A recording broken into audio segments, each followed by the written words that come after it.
Hi, friends. How are you? What are you guys up to? What are you reading right now? I will tell you, I just finished an article. It was truly a strange article, but anyway, I wanted to share it with you because when I was reading it, the article, they were talking about Arthur Conan Doyle. So if you don't know who that is, he's the author of Sherlock Holmes series, right?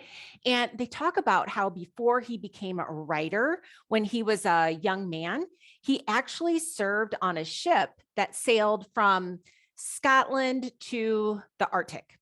So apparently, he did this and it was like a couple month journey, I think. I'm actually not sure how long it was. But apparently, for the rest of his life, he would tell anyone and everyone who would listen about this voyage to the Arctic and how being on that ship was the best thing that ever happened to him. And he attributed that time on the ship as contributing to his literary success, but also to his longevity and his health in life. So he really thought that this trip was the best thing. Now, here's the thing. Here's why I wanted to share it with you. In the article, sorry, got to swallow. In the article, they talk about the fact that Arthur kept a diary, a very detailed diary while he was aboard the ship and he was heading to the Arctic. And his diary entries are really kind of rough. So every day he's writing about what's happening on the ship and how he's doing in his mental state. And each day it keeps getting worse. So he's writing in his diary every day during the trip, and he's talking continually about how he's bored. He has all this anxiety that the ship is going to get trapped in an ice pack and then they're going to be stuck. He has all this fear that he's going to fall into the water. And basically, he keeps talking about how unhappy he is. Yet, for the rest of his life, you could not shut this guy up about how wonderful and impactful his trip was on his life.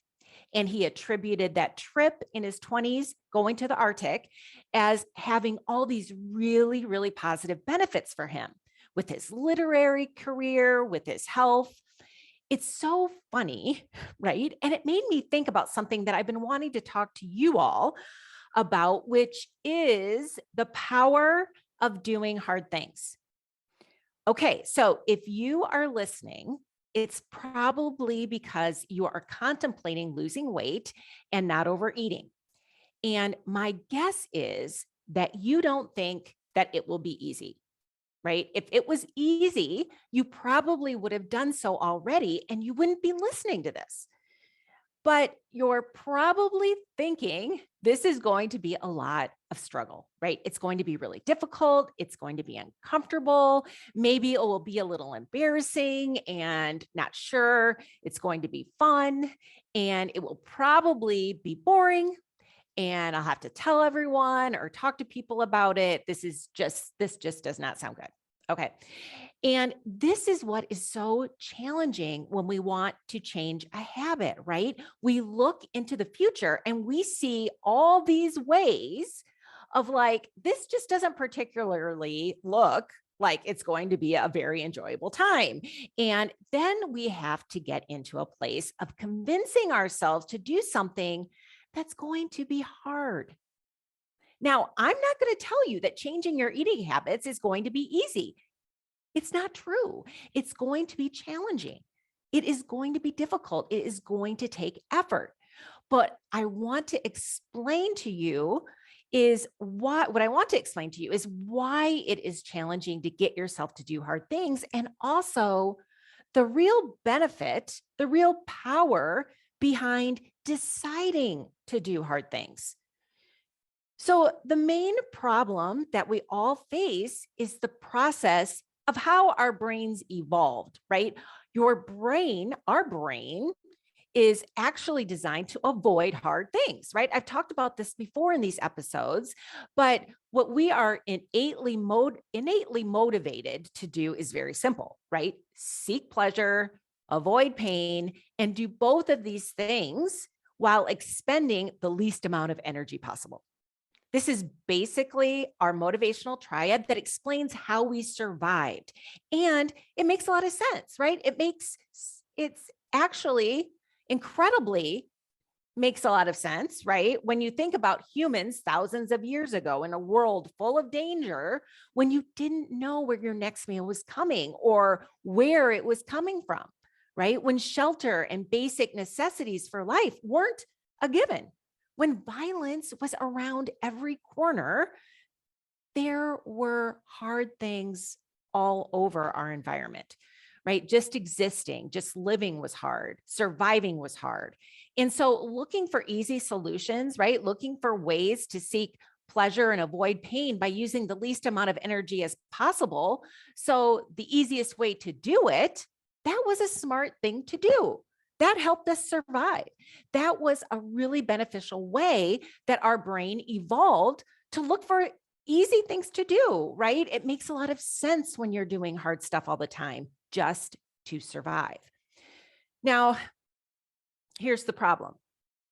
In today's world, if you are listening to this, most of us do not have to do that many hard things in order to survive, right? I certainly did not have to do and have not had to do a lot of hard, really difficult things in order to survive. Food has been pretty easy to get. Clean water is as simple as, turning on the tap. Shelter has never been a question for me. I'm not always facing a world in which violence is always coming around the corner. And you know what? My brain is kind of happy that I don't have to do difficult things to survive, right? It likes not spending a lot of energy. And when you have to do difficult things to survive, you have to expend a lot of energy.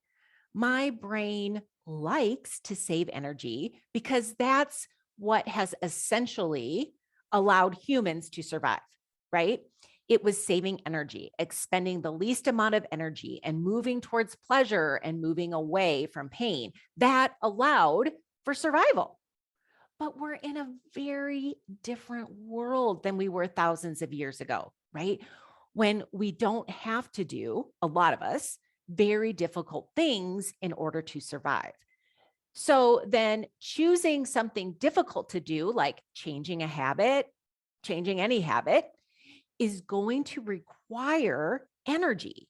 And changing the habit of overeating will be a difficult thing to do.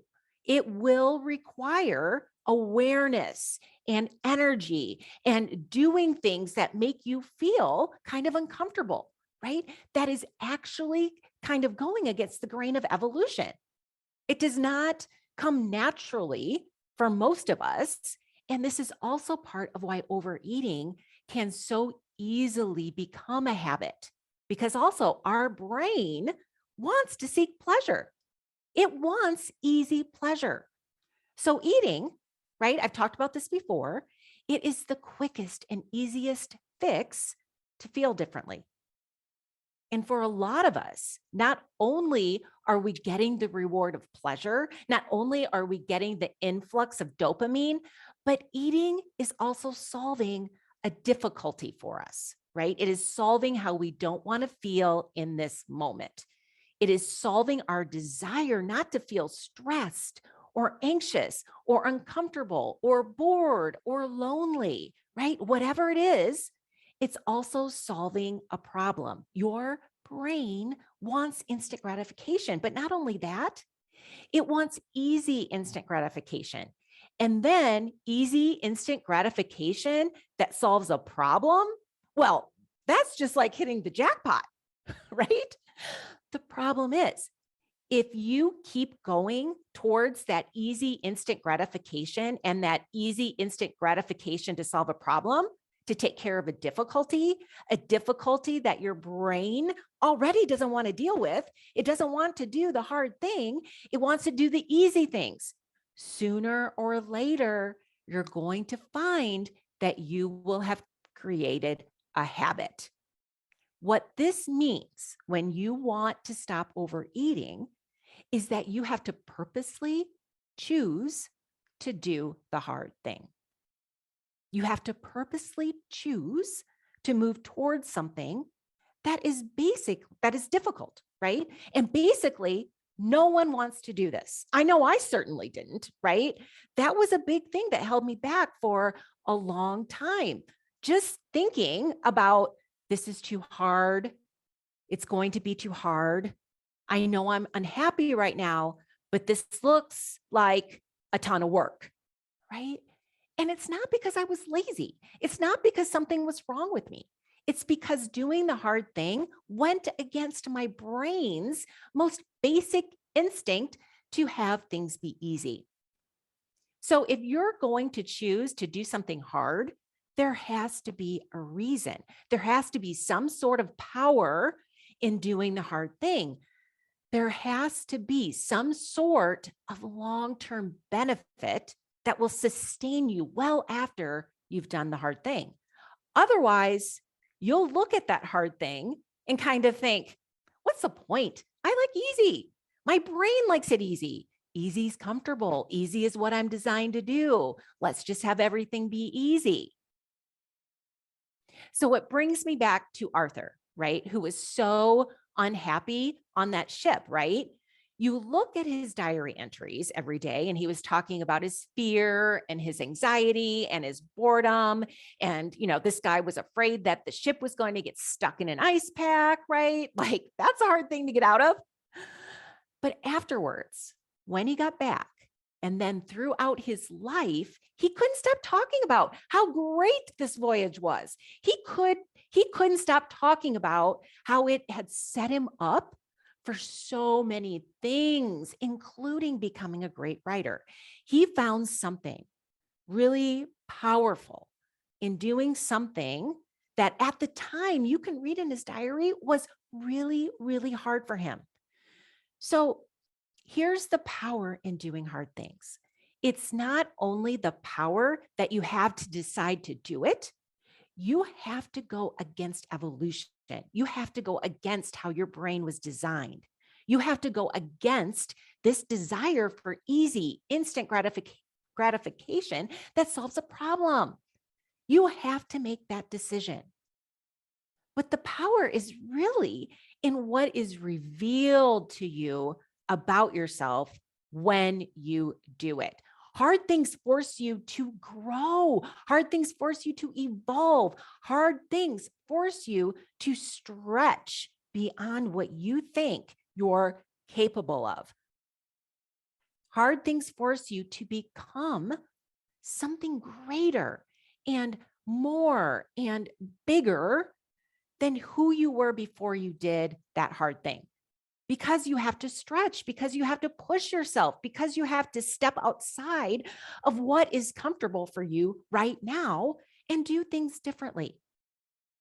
So I think about this all the time in my own personal experience with overeating and how it wasn't for me just not overeating that made me grow, because actually, I talk about this. I had flip-flopped, lost weight, gained weight, overate, not overate, many times in my 20s. I had given up,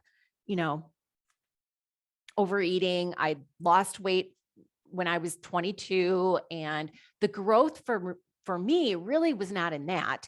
It was not in just repetitive saying no over and over and over again. And in fact, I found, that experience kind of miserable. What changed for me is when I decided to do the challenging thing. When I decided to do the difficult thing, but what I also decided was that I was going to learn how to not need food to change how I felt, to not need ice cream to feel better, to not need food as a crutch to feel connected, right? To feel relaxed, to feel rewarded, to fit in, to not need it, to get rid of my anxiety and to learn other new, much more sustainable ways to feel connected, right? To feel relaxed, to feel calm, to feel self-possessed, right? And that was what was so powerful for me. And I will tell you, I wouldn't trade that experience for a second because I am someone who's different on the other side of it. I was forced to grow. I was forced to stretch in ways I didn't even think at the time were really possible. And I'll tell you that I also don't regret all the years that I was overeating. And it was really a struggle for me. And it was causing a lot of pain. And it was something that I spent so much time worrying about and thinking about and beating myself up over. But I wouldn't trade in that time either because I needed that period, right? I needed that in order to become this next version of myself. I needed that in order to grow. Overeating for me, and I'm sure for you, is comfortable, right? It's easy, right? I don't have to grow. You don't have to stretch. You don't have to really do anything at all to feel different other than, scoop up the Haagen-Dazs, right? It's simple. It's easy. It gives you immediate pleasure, right? Instant gratification. And not only that, it moves you away from pain. And it does this with almost expending zero energy, right? I mean, think about the energy your brain has to expend to get ice cream, right? It's very little. It's especially very little if you have a gallon in your freezer, or if you just walk up to a parlor, ice cream parlor, or if you ask a waiter for a bowl of ice cream, right? It's very little energy that you're expending. So yes, for me, overeating was causing me a lot of pain, and there were tons and tons of repercussions. And as I continued, right, as I got older, the repercussions started to mount, but my brain was on the path of least resistance. And sometimes our brains will choose something easy at our own expense. And that's what I was doing, right? I was choosing something easy at my own expense. And the more comfortable my brain was at relying on food as a way to feel differently and to feel better, and also just a way to feel good, right? To get pleasure in my life, the more I stagnated, right? The more I didn't grow, the more I didn't evolve because I wasn't expending any energy to. I was just doing the same thing over and over. I think about it sometimes, and I really had the hangups and the fears and the awkwardness of a 13-year-old girl, really locked inside the mind of a woman in her 30s, because I wasn't making any progress in any of it, right? I wasn't making any progress in feeling less awkward or feeling less uncomfortable or feeling less anxious, right? All those same negative feelings that I had when I was 13 and I started overeating, guess what? They were still there. They hadn't really budged. I hadn't made progress because I kept turning to the same solution. I kept feeling awkward or feeling uncomfortable and deciding I would have a snack, right? It was easy. It was pleasurable. It helped me avoid pain. It took almost zero energy, but it was stunting my growth and making me feel miserable at the same time. And that piece about stunting my growth, that was the piece that took me the longest to understand. And I didn't understand how it wasn't just that I was choosing pleasure. It wasn't just that I was in a habit. It's that I was actually stunting my own development and my own evolution as a person. Choosing the easiest thing kept humans alive back in the day when we were faced with having to do hard things and difficult things all day long just to survive. We were expending all of this energy just to get food, just to get shelter, just to be safe. And so choosing the path of least resistance made sense. It made a lot of sense. But now most of us are in a situation where we're actually expending very little energy to survive, very little energy to get food, to get clean water, to get shelter, to be safe. But our brain is still choosing the easy way forward. We're caught up in seeking comfort over and over. And it's never occurring to us that we should even have to do the hard thing because our brain is programmed not to want to do the hard thing because it thinks doing the easy thing is how we survive. Now, listen, here's the crazy thing. Not only are we choosing the easy thing to do, but by using food as a quick and easy fix to feel better, we start to tell ourselves that without that fix, we'll be unhappy. We won't have fun. We'll be missing out. Life will be boring. So not only are we choosing the easy thing, but then we turn around and we kind of don't like the fact that we're relying on food as our go-to way to feel good, our go-to way to have fun, our go-to way not to be bored or to get through the party to make these other people more interesting. So of course we don't want to take it away. I was talking with a client yesterday who really wants to change her eating habits. And she was telling me that she is so sick of where she is and she wants to stop overeating. But the idea is intimidating because she's afraid that she might fail. And what I told her was this: you get to define what success and failure look like for you. And my definition of success is not and has never been that I will never overeat again. That is not my definition of success. Never overeating is not the metric of my success that I choose. My metric of success is not, I'll never have seconds, right? I'll never snack. Who cares? That's what I think. Who cares if I do that? Because I could do that and just say no and not learn any of this work, not do any of these tools, not understand how to change my desire, not understand that my thoughts create my feeling, not understand or know how to help myself feel better right now without relying on anything external outside of me. I don't want that metric of not overeating. What I want is, can I learn how to stop relying on food? Can I learn how to not need a quick and easy fix to feel better? Because I'm capable of making myself feel better. Can I feel better on my own? Can I learn how to change my desire so I don't feel like I'm missing out, but I actually feel like I don't want it? My desire is different.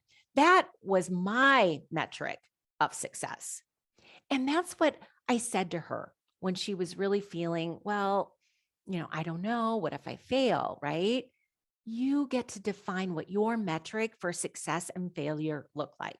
And if I overate tomorrow, I wouldn't decide that I had been a failure, that I had failed, because that's not the metric that I use.